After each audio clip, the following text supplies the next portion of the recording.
कितने बज गए बेटा? अरे अरे अरे वाह, बहुत अच्छा। हाँ प्रणाम कर लेना अभी। अभी मंच पे बैठे।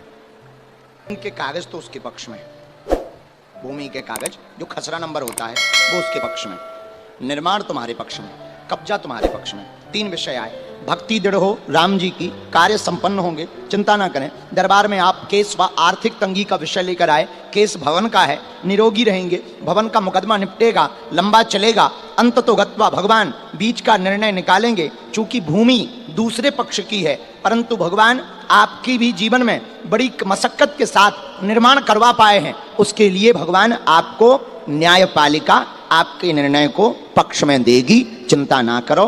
भूमि का दक्षिणा भर जमा करना पड़ेगा, आशीर्वाद है। ईश्वर धाम की जय, बालाजी महाराज की जय।